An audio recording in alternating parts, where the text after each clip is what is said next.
Hi everyone, thank you so much for joining me today.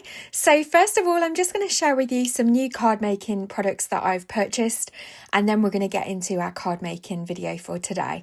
But I really wanted to just share these products with you and some of the reasons why I purchased them. So this is the molded frame embossing folder from Spellbinders.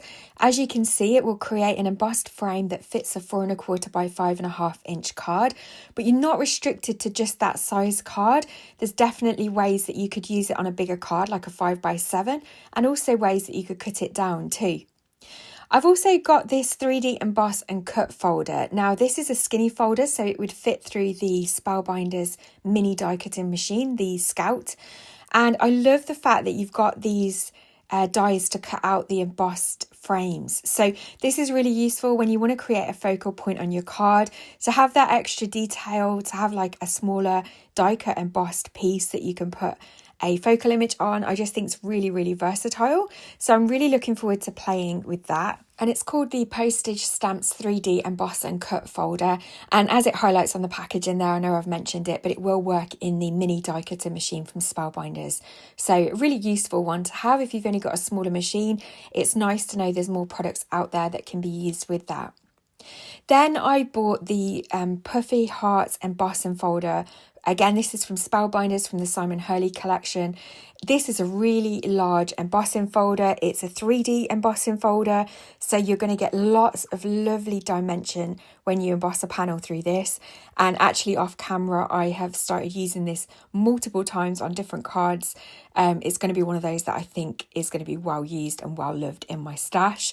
And it is on the larger side. It's 5½ by 8½ inches, so you would need a standard die cutting machine for that. And I'll explain what sandwich to use in the Sizzix Big Shot as well later on. So a couple more products that I purchased were these nesting dies. I think it's really good to have a variety of nesting die shapes in your stash because they're so versatile and can be used in so many different ways. So I got the Perfect Touch arches and tag dies. I didn't have anything like that in my stash. I don't have any arch dies. So this is the nesting one from Spellbinders, and it's got some lovely kind of detailing on the edges as well. And then I got the nested postage labels and tag dies as well. They have the postage size dies and then a smaller framed with stitched edging. So again, really versatile, and they're quite large as well. I think the largest dies in both are 4¼ by 5½ inches. And then I couldn't resist buying the classic mouse. So we've got the Steamboat Willie duo, which has got the female and male mouse, and then also the Classic Mouse Love collection, which is like an add-on to this set. So you really would need the Steamboat Willie duo die set, and then you could use the add-ons with it. So the Classic Love has got some extra different arm poses, and then all of those little embellishments like a box of chocolates and the key and hearts. And so I really wanted to show you that you don't need to be intimidated by all the lots of different little pieces that are in this set. Spellbinders have made it so easy to put these together. You can see there on the mouse's head, you've got all of that etching, so you can see exactly where the next layer needs to line up.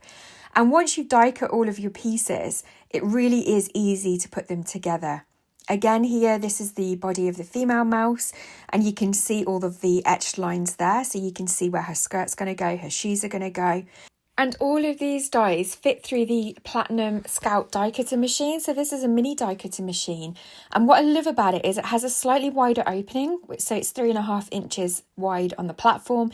And it's also a lot longer than most others as well. So it's 9 inches long. So you've got a lot more versatility with this mini die cutter machine if you don't have a big one and you don't want to invest in a larger one.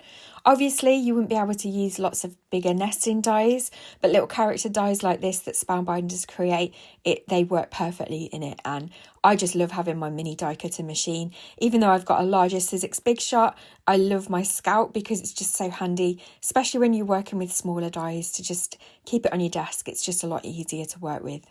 So I've left this footage in of the assembly of the die cut pieces because I really want to show you how easy it is to glue them all together. You really want minimal liquid glue here. So I'm using my Belly Arts with the precision tip. It makes it so easy just to add small dots of glue. And these are just so easy to put together. Initially, when I looked at the packaging and saw how many dies there were, I was like, oh, I don't know how long this is going to take. But actually, once I die cut all the pieces out and just glued them all together, they came together in no time. I'd assembled my first mouse. You can watch it on a short reel that I'd put on Instagram. But that was the first time I assembled it and it came together really easily. But what I found really helpful to keep it nice and simple to begin with was just to die cut it in the classic mouse colours. That just kept it nice and easy. I wasn't worried about kind of the design, like adding my own colour scheme or kind of getting a bit creative with it. And I think that's always a good way to play with the die set when you first get it. Just follow the packaging. You can get creative later, but if you just put it together once, the way the packaging shows, you get a feel for how the dies all work together, how they all come together, and then you can start mixing and matching and getting creative. So I just found that really helpful to do first of all. And he's got a little slit in his hand so that he can hold the flower. And don't they just look so cute? And they're a really nice size. They're not too big, not too small, and they fit perfectly on an A2 sized card. So that's what I'm going to be creating today. I've got a piece of cardstock from Gina K Designs. This is Plum Punch, and I'm going to emboss it with the Puffy Hearts embossing folder. So I'm just going to place that in there, and then I'm going to run it through my Sizzix Big Shot machine. And then when you see the texture on this, it's absolutely gorgeous. It really does look puffy. There's so much dimension. Yeah, I was quite blown away when I first ran it through, and I was like, this is definitely going to be a well-used embossing folder. And as I said, I've already used it off camera a few times.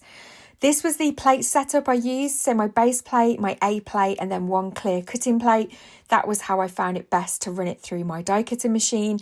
And then I'm going to add some metallic ink from Lisa Horton Crafts. Now, I've got a little swatch ring and I was torn between using the Fool's Gold or the copper pot. And I did decide to use the copper pot just because it's kind of got a reddy undertone, which went really well with the purple cardstock. So as you can see there, it's just got a slightly different undertone. I'm going to be using the debossed side of the embossing folder.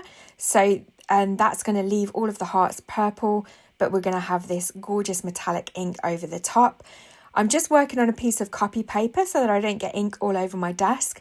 And then I'm just gently swiping the ink pad over the areas that are flat on the back of this embossed panel. And you can see it captures that perfectly and it just leaves all of those hearts to be purple.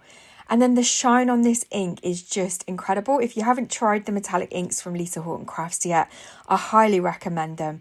They're kind of like a hybrid ink, so they are pigment based. So this will take a few moments to dry and I am going to lightly heat set it with my heat tool. But the shine is just incredible. If you want an alternative way to create this technique, then you could use your embossing ink and embossing powder and you could get a similar look, but this is just really quick. I've got a piece of brushed rose gold metallic cardstock which I die cut a heart from and embossed that with the Puffy Hearts folder as well. And I've trimmed my panel down to be 3 3/4 by 5 inches just so that it leaves a nice white border. I'm going to add some foam tape to the back of this. Now you definitely could stick it down with liquid glue, but because there's so much depth to the embossing folder, I think foam tape's just going to hold it better. And also adding dimension is always a good thing to do on your cards because it just adds a little bit of extra interest. I'm going to line that up carefully and just make sure that I've got a nice even border around my card panel. And then once that's stuck down, I'm going to add that heart. Again, I'm going to add some foam tape just so that it sticks down nicely. And I've got no risk of lifting with liquid glue because of the dimension. And then I'm going to add some liquid glue to the back of the mouse. And I'm going to stick that down so that it's just catching onto the edge of that heart. For a sentiment, I've used Concord and 9th So Many Sayings stamp and die set, which is heat embossed on black cardstock. And I'm just going to add some foam tape and pop that nice and centrally in the card. It just says happy anniversary. And I just think this card looks so cute.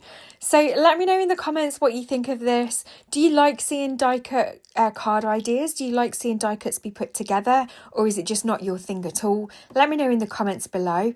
I've seen a few of the collections from Spellbinders that I'm really tempted to get, such as the Classic Pooh. So let me know below if you'd like to see see that in a video, and then maybe I can look at purchasing that as well. As always, please don't forget to hit subscribe if you're not already, and hit that like button. It really helps me out, and I'll look forward to seeing you in another video very soon. Take care.